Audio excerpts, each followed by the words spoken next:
Hey my ducks, it's Simon here. Welcome back to the Hermit's Cave.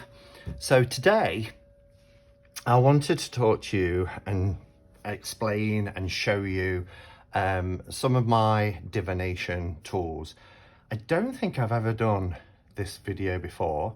I think over the 5 years I've probably showed you each of the divination tools as I've got them or as I've explored working with them, but I don't think I've ever done a video where I show you the divination tools that I tend to work with.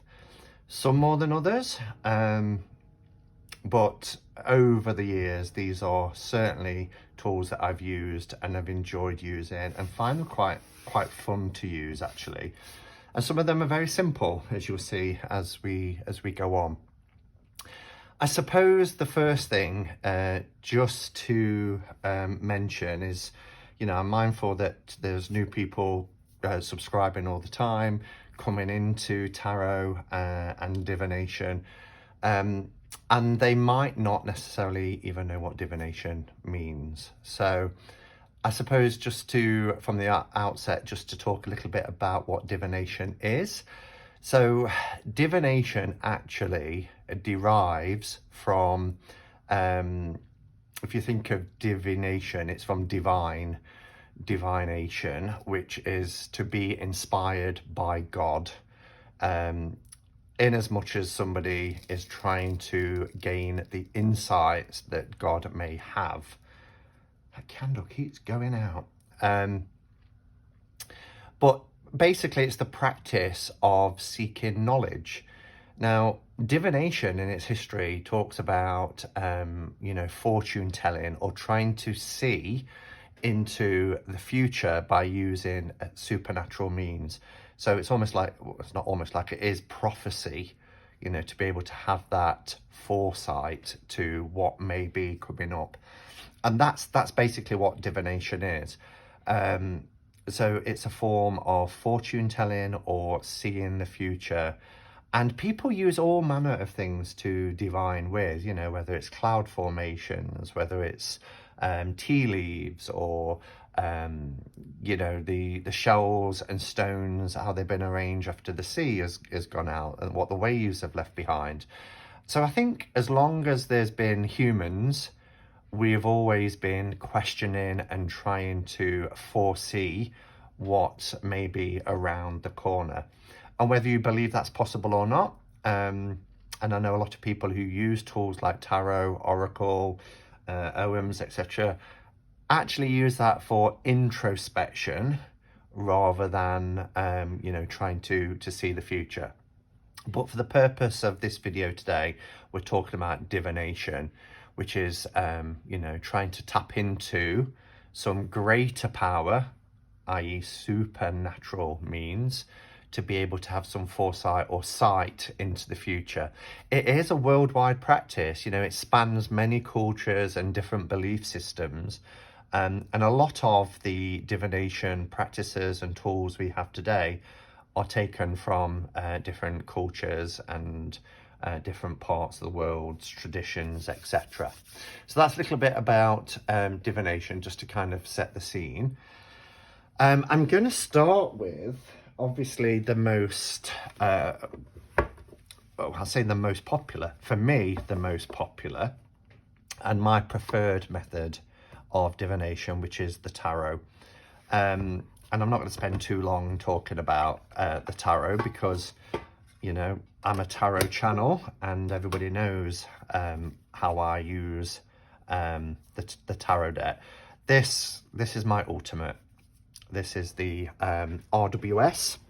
This one in particular is the Blushing Fool. It's the most superior tarot deck I have in terms of the card stock, the line work, the colours. It is just absolutely beautiful, breathtaking, stunning. So the tarot is an ancient system made up of 78 cards, 22 major arcana, 10 minor cards, 1 to 10, ace to 10, and then 16 court cards. And it follows a system. So that is my preferred method of divination. even though the RWS is my ultimate deck, I do enjoy using Marseille as well. This is one of my favourite Marseilles, the other being the new choice Tarot de Marseille.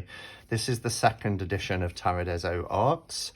Actually, I've got it upside down, which is just wonderful. So the difference between RWS and Marseille, or a pip deck, is that RWS, which I've just showed you, uses scenic minors. So the ace through to 10 of each suit, and the 4 suits are linked to the elements earth, water, fire and air, which is pentacles for earth, water is cups, fire is wands, and air is swords. So this is a cups suit, and here you'll see that this is the number 7, so it's got the Roman numerals for 7 cups. 7 is about our inner convictions, you know, and how that leads to new growth, following the disruption of the 5 and that harmonizing of the 6.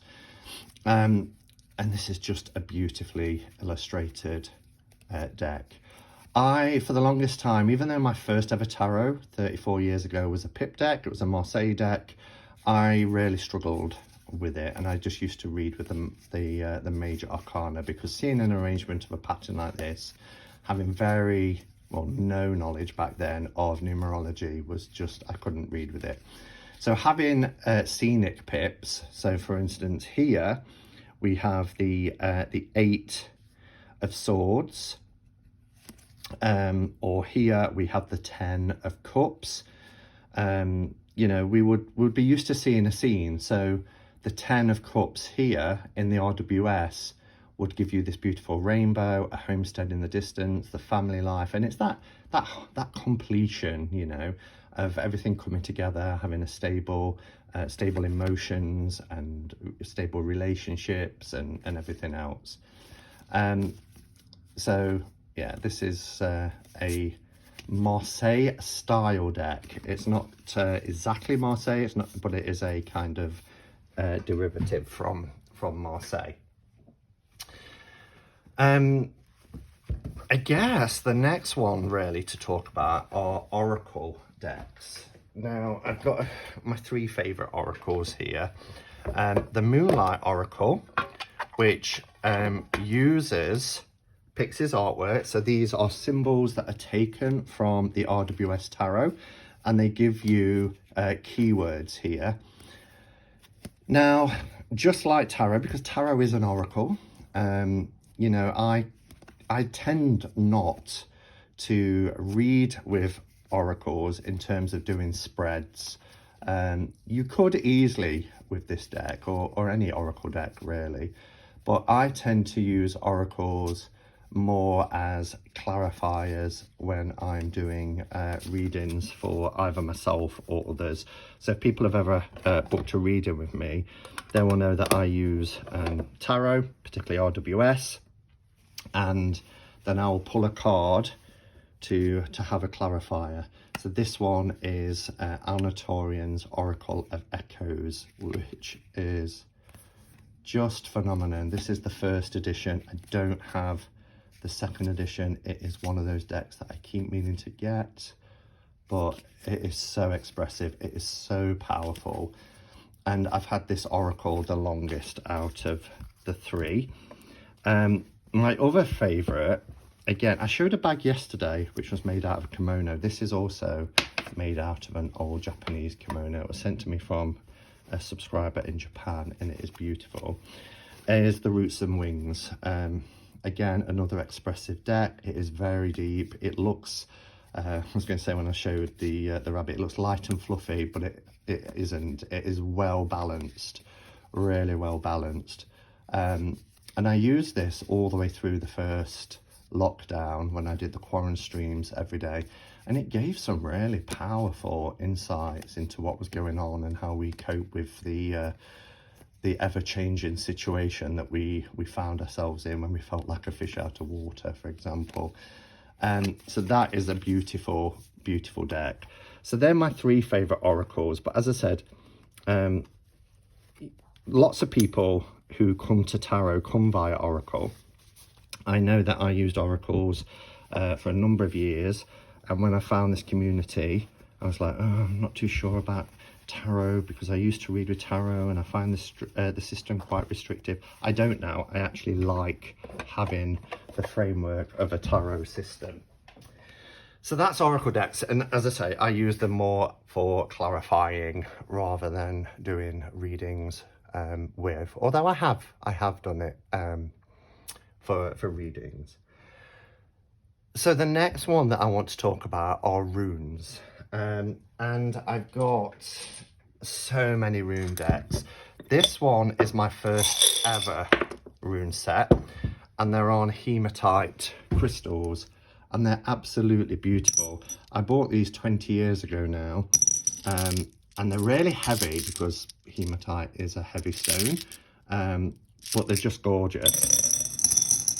So what are runes? Runes are letters, basically. The runic alphabet was used to write the Germanic and the Nordic language before the the Latin alphabet was introduced. And rune basically means secret or mystery. And there are various forms of runes. The one that is the most popular, I would say, and certainly the one I use, is the Elder Thuthark language system. This box is gorgeous. I bought this in Glastonbury just this last summer on our tarot meetup. And I've got all types of runes. I've got antler, and I mean, you know, free shredded antler, not chopped off an animal to use. And I know that for a fact because that one was sent to me by somebody who has deer.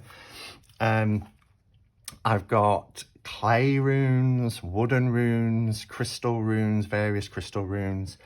This, let me just take out the white sage and the feathers. This set is my latest set.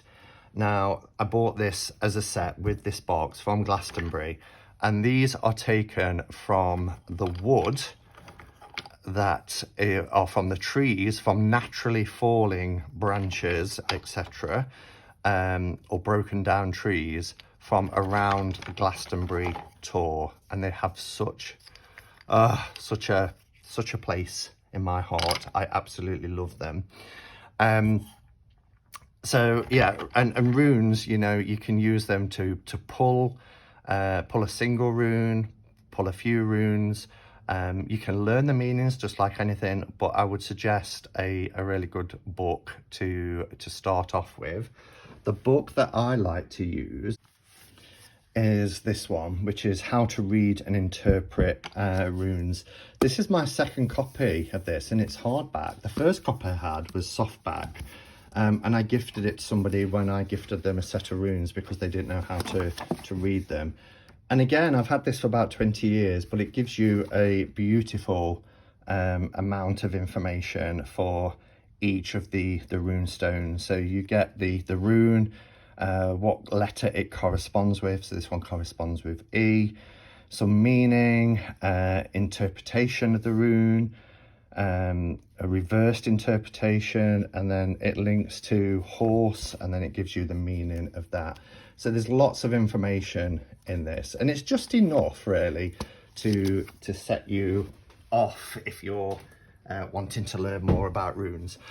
There's also witches runes, and this is a set of witches runes I got this summer. Again, I've got many different versions. You can do a printout online, but it'll have a symbol on one side, and this one has the word, what it represents, on the back.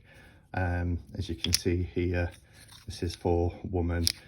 You can get books on it, but you know, it's just so easy to go online and just print off.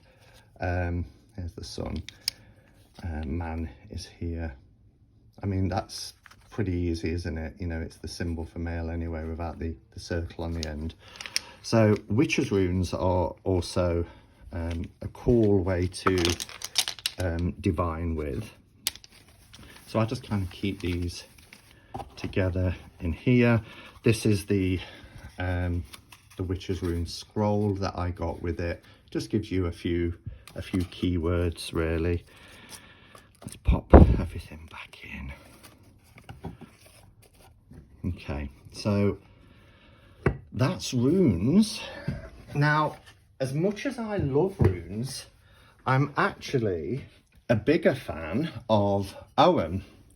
Now, this is my first little Ogham. This is on my sacred space. And Ogham is the ancient British and Irish alphabet. Originally consisting of 20 characters, which is what we've got here in this small set. Now, I did make an investment, and I bought these beautiful. They were, oops, knocking my cup over. They're hand foraged, and at first I bought the original 20, but then I added the additional 5, which came later in time, in the time frame of Ogham. These are incredible. So each Ogham stave is taken from a particular tree. So all 25 here are from 25 different trees, and there is the association with the trees. And it's a writing system, you know, but let me give you an example. Over here, I've got this beautiful wand. And when you read it, this spells Simon, okay? It gives you the direction to go, and it's Simon. And this was made to me by the lovely Wiccan 222, Neris. Thank you, Neris. It's never far away from me, and I love it. And I've got some wands as well which have Ogham inscriptions on them. But Ogham, you know, there's probably, I think it's around 400 surviving inscriptions. They're on stone monuments, because stone obviously, you know, takes longer to erode throughout Ireland and Britain. But I love these, and again, you can print information off, you can buy information. I did buy this on which is by Glennie Kindred. I love her work. So you can read about each of the Ogham. So we've got Heather here, and all about it, the underlying energy. And there is a section in here by using Ogham for divination as well. So that's quite interesting. Here's Simon, look. This was sent with the wand. So you can see here, this corresponds with S, I, M, O, and N, Simon. So, yeah, and I just printed lots of information off and put it in this little binder here. There's enough here. It talks here, look, about divination, using it for divination. Spirit of Old is where I bought these Ogham staves from, which are huge compared to my original set. I'm running out of space, aren't I? And I keep knocking everything over. So you get your certificate of authenticity. I've got my own meanings here that I scribbled down, but you can look up each one. So you've got Heather, corresponds with the letter U, the name is Ur. Ogham tree meaning dreams, romance, and feelings, and then a few little lines here to help you with divination. So these are just them at a glance, the alphabet. So here you see the 20 original, and again here you've got your 20 original ones, the Charter General Ogham meanings. This is all available online as well. But I think I prefer this to Ogham. They're very similar in their systems, you know, the letters representing ancient alphabets, inscribed onto things. But I don't know, I think it's just because these originate from the Celtic Isles, from the British Isles. I just find a stronger connection. This is one of the more modern ones, so the designs change a little bit. Let me find another modern one. There you go. This is one of the additional 25. But yeah, they basically start with one line either side, or diagonal lines, like you can see here. Okay, very simple. but this is a real tactile experience as well.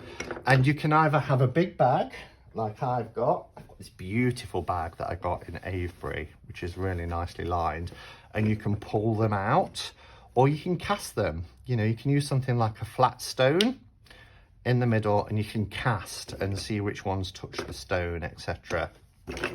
That would be one way of reading with Owen. But look at that one, it's all twisty and gnarled.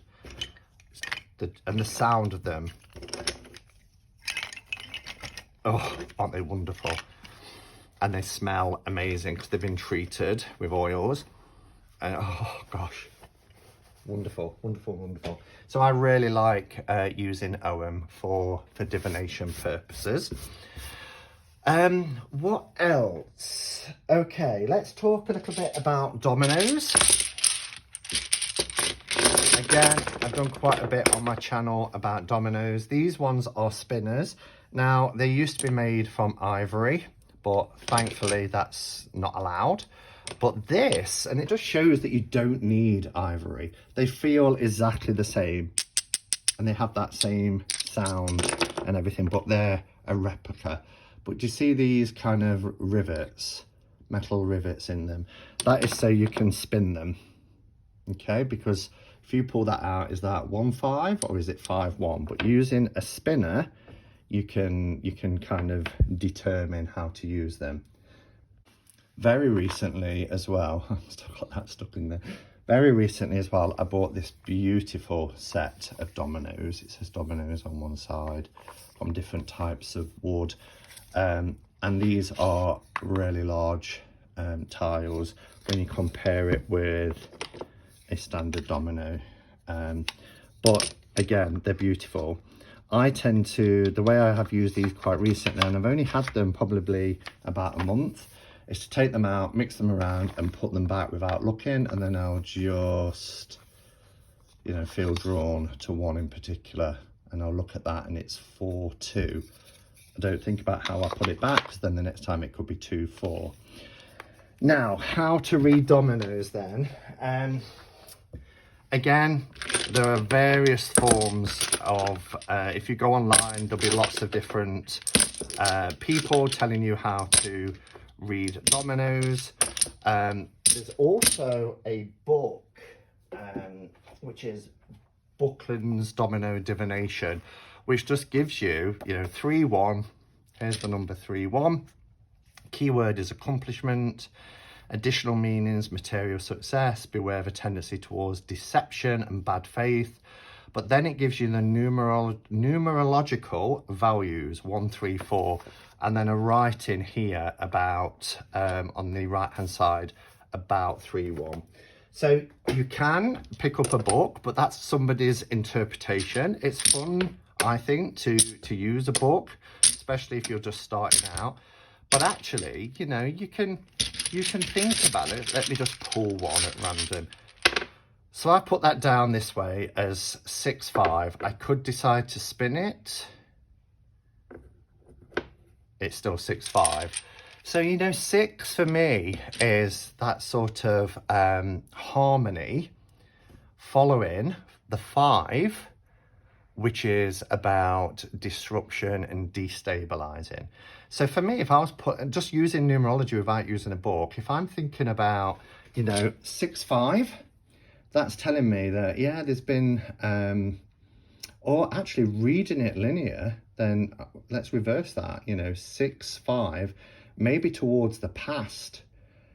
I've enjoyed this sort of harmonious time where I felt quite settled, but it's indicating that coming towards the future, that's going to be interrupted in some ways. There is a destabilizing force, energy that's coming. So that could give me some sort of indication and to tell me to prepare myself for that. And, you know, so that's basically how I prefer to read anything with numbers that doesn't follow necessarily a book where somebody says 6-5 means this. Dominoes date back 2,200 years, originating from China. They derived from dice. That's basically, you know, what dominoes are. They derived from dice. They didn't arrive in Europe until the 18th century. And they had, you know, very 4-4 is man in domino speak. So, you know, you had things like 1-1 was earth, 4-4 is man. And there, like I say, there are many different ways you can read them, but I prefer now. I did enjoy the book, but I prefer to read them knowing numerological associations. So I mentioned that they derive from dice. So dice is another system. This is called astrogyromancy, which is the form of working with dice. And there's different dice here. I've got coloured dice. I've got your pretty standard dice. I've got these beautiful wooden die. So, yeah, again, there is a book. This one by Stephen Ball, Elemental Divination, a Dice Oracle. It does talk about a particular way to use them, laying down certain ones with certain colours, etc. If you look online and look up dice, it will tell you to use at least 3 6-sided dice. And again, you can get individual die, which has multiple sides to it. But, you know, if you're working with 3 in particular, 4, 1, 5. So there's some kind of stability here. And from that stability gives us the opportunity to think about going in a new direction, a beginning of something. But again, we get this 5, this kind of destabilizing thing. This is telling me something's coming up. Doing this video review, it's warning me that there's some destruction, some destabilizing energy coming up. So yeah, dice is fun to use. If I had a choice of the two, I would prefer dominoes over dice. I don't mind dice, but I prefer using dominoes. I don't know why. I just really like dominoes for divination purposes. What else? Let's see. Pendulums. Pendulums is something I've liked. Now, pendulums I've used for years, over 20 years. This one in this little box is my favourite pendulum. So this was made to me for me by a subscriber. You might know this person, Twist the Leaf, and he sent this to me as a gift, and it's absolutely beautiful. It was handmade. I've had lots of pendulums. There's another one sent to me over the years, and I've probably got about 20 different types of pendulums. This one sits on my desk and it's in this beautiful painted box, but it can be used quite simply. You know, you can hold it and you can ask questions and get yes/no responses. So this is kind of indicated. I don't know how to show it. That's probably better. Up and down. I mean, some people suggest that you clarify with your pendulum what it's telling you. Is this yes? You know, that way would be no. I kind of use that system because I think about the head movements. You know, if someone's saying yes, you're nodding and the head goes up and down, and then side to side. Sometimes if it makes a circular motion, it's telling you to rephrase or, you know, think again about the question that you're asking. Now, I've got a mat which has lots of different things. It's almost like a talking board. Talking boards I decided not to put into this because people get very upset about talking boards, also known as a Ouija, because they really think it's a part of the occult and you're talking to demons. I don't personally, and I have used talking boards for divination because I feel like, you know, just like any form of divination, if I'm using a talking board, I'm connecting within what's in my subconscious that needs to come out, because I do think it's my energy. That's why we need to put our hands on the planchette that is coming through, and I'm getting clarity and insights. You can use an Ouija board with a pendulum as well, and look at where the pendulum is pointing. you can get a piece of paper and write your own spread, you know, and use the dowsing pendulum to give you insights and clarification. So pendulums are great, very simple yes, no's, or they can be more elaborate by using boards, which have yes, no, maybe, and you know, the alphabet so that it can spell things out. Again, that's up to you, but I've used these. I use these a lot when when I first moved here. In fact, I went downstairs to Lysian. You've probably heard me mention Lysian before. My friends who have got the crystal stall, they're downstairs in the indoor market, and I went to see them. I said, I'm going to go and have a look at an apartment right above you, and they gave me a dowsing crystal. I've still got it, and they said, take this with you and go and see if it's right for you, because I wasn't sure whether to take the apartment or not. And it went berserk. And it wasn't until I moved in that I found the person who had lived here before me was also into divination, because I found a quartz crystal taped to the bedroom wall in the corner. And then when the front room door was propped open, and when I moved in, I went to close it because I was going to paint it, there was a sticker there that said chant your mantra. And yeah, so I used it to kind of pick up on the energy within the apartment, see if it was positive energy or negative energy. And you can do that when you go to places. Lots of people take them to old sites, or if they want to try and sense whether there's any sort of spirit energy still kind of existing in that realm. So that's pendulum. Now, charm casting is another, and I don't really do charm casting. I don't collect charms, with the exception of this little one, which is basically tarot in charm form.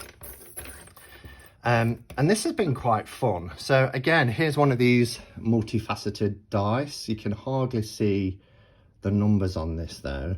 I do wish they'd give it, there's an 8, do you see that? I do wish they'd given us perhaps a darker one with highlighted letters. And this is quite it's not showing up really on, I should have really put a dark cloth down so you can see it. But this comes with a happy squirrel. So you see here, there's the happy squirrel charm. Now I use that as like a clarifier.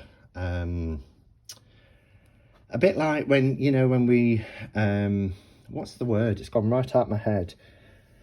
Oh, I forgot what it's called. Everybody will be leaving comments below. But a significator, sorry, not clarifier, significator. So Page of Cups for me is my significator card in the tarot. But here we have a happy squirrel. So I can put the happy squirrel down. And I have a look. What's it closest to the happy squirrel? And, you know, what is it telling me? So here we have our lovers, which is actually my birth card, which is interesting. So our lovers here. Again, we can look at what's furthest away, the star. So we've got a representation for each of the major arcana. Where the dice comes in is where you can start using the minors, okay? Because there's 14 sides to this, so you can start using minors as well. So that's charm casting. As I said, I don't, maybe one day I'll start buying charms and things, but for now I'm happy with this little kit. Urine and thumbing. Oh, why isn't this lid going back on? I don't know why this lid isn't going back on. That should be it. Yeah, there we go. Pop that up there where it belongs. So urine and thumbing goes back to biblical times. Basically, it's 2 stones of equal size, shape and texture. I've got 1 black and 1 white, and it's as simple as tossing a coin, okay? We've done that, haven't we? Let's toss on it. Let's toss a coin, let that decide. A nice biggish bag that you can get your hand in. You move them around. When you put your hand in, they should feel no different, so that you can't tell whether you're grabbing a black one or a white one. White is usually positive, so that could be your yes, no. It's up to you. Maybe, you know, the black one. It's what you decide, what intention you put into it. So, you know, it decides yes or no, or should I do this or should I do that. So if you're setting intention like, I'm going for a new job, black will tell me that I should go for a new job. White will tell me to stay where I am. I pull it out. I should go for the new job. Okay. No difference to tossing a coin, but that's known as Urim and Thummim, the two stones. All right, anything else? I guess playing cards. Playing cards is a great form of divination as well. Again, I just use this for, I mean, playing cards, think of the tarot. It's the tarot without the major arcana, without the trumps. Again, using numerology like I do and my knowledge of the courts, what each of the pips correspond to. So we've got, you know, your correspondences, which are, you've got hearts, which is emotions, your emotions, which is your cups, your water energy. Quartz are no different to what you're reading with the tarot. Diamonds, think about where diamonds come from. They come from the crust of the earth. It's your earth suit. So that is your pentacles, basically. You've got your clubs, right? Batons, wands, fire energy. And then you have, probably won't be able to find a spade. Here we go. Spades, which is your swords, which is your fire, which is your air, fire, which is your air suit. And, you know, again, just knowing the basics of the pips. One, beginnings, you know, that new beginning, that first spark, that first thought, that first step in a new direction. The two is about the balance, you know, the duality. Three is growth, actually going and expanding, the beginning of growth, basically. Four is stability, you know, very stable with the four. Think, as I said before, think of 4 legs on a chair, it gives you that stability. The 5, which has come up a lot today, is the disruption, the destabilizing influence. 6 is when it starts to settle down a bit and you've got that harmony. And then comes from that harmony, the inner conviction of 7, which goes into new growth, you know.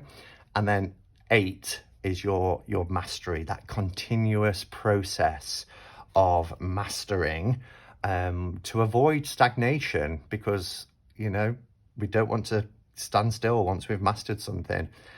And then we go into the 9, which is about our attainment of that, the paying off of 8, of that mastery. We've got the attainment. But then the 10 is the completion, the coming together, everything coming together. So playing cards, you can use any playing card set for your divinatory practice. My favorite is this one, which is the Cartomancer playing card set. You do get a little white book with that. But it's a playing card set, but it's got scenes on it, as you can see here, and then some keywords. So it will say here, this is persona for the 6 of diamonds. They're probably all in any way, shape and form.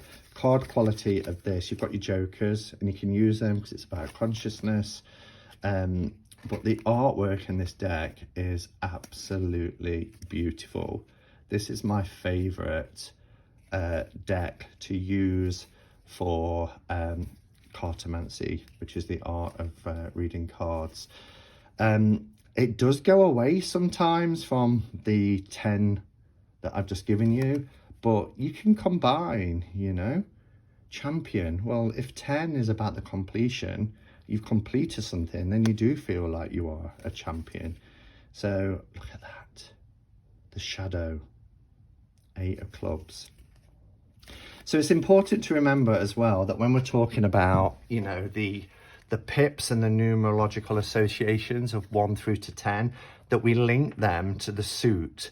So the 4, which is stability, if we're talking about, you know, diamonds, which is the earth suit, which is Pentacles, we're talking about stability in perhaps our home life, within our work situation. Whereas if it's the cups, or in this case here, the hearts, then it's the stability of our emotions, you know. Similarly, if we're talking about the air suit, our thoughts, the stability of the mind, things starting to quieten down a bit, and we're getting things into perspective, and we're seeing things more clearly and thinking things through with a process. So I think I've covered everything. So I've gone through tarot, oracle, runes, Owen, dominoes, dice, pendulum, charms, Urim and Thummim, and playing cards. So that's 10 forms of divination that I have at my disposal. Those are the tools that I like to use. I know there are many other forms of divination. There's a famous woman here in the UK who uses asparagus tips to divine with. And, you know, our brains look for meaning, and we're looking for order in chaos. So, you know, it could be throwing sand down and seeing what patterns it makes. Tea leaves, as I mentioned earlier. There's also, what I should have perhaps mentioned is, this can be a form of divination too. Scrying, lots of people use scrying for looking into or through the crystal ball. Now, the only way, when I first had a crystal ball, I used to sit and try and see things within the crystal ball. And then when I went to a development circle, somebody says, no, look through the crystal ball and defocus your eyes. And I found that really helped. So it's a bit like, you know, those magic eye pictures. Gosh, they took me an age to be able to see the images within those kind of those patterns, until I defocused and looked through the image rather than at the image. I've got this one as well, which is a black obsidian one, which is sometimes works a little bit better. I've got a black mirror, which I created myself using a pitch frame and spraying it black on the inside, so it does give that reflection when you turn it round. But either work, and they're great for, you know, what is divination? As I said at the beginning, it's about seeing things. It's about having sight, you know, into the unknown. So crystal balls are also a great form.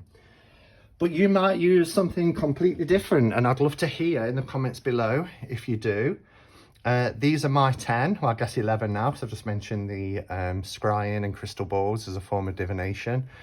Water also works. You know, people sit and look into water, streams, or you know, pools, especially ones that are very still. I love that.